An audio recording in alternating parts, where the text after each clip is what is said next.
සුබ දවසක් වේවා.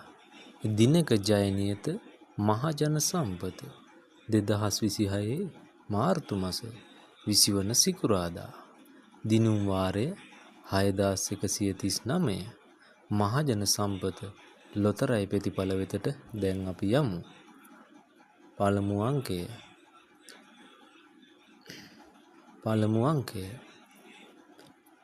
අංක 9. දෙවන අංකය අංක 5. තුන්වන අංකය අංක 1. හතරවන අංකය අංක 7. පස්වන අංකය අංක 9. හයවන අංකය අංක 8. අදට නියමිත ප්‍රතිඵල අවසానයි. හෙට දිනේ ඔබ හමු වන තෙක් ඔබට වාසනාවන්ත දවසක් වේවා.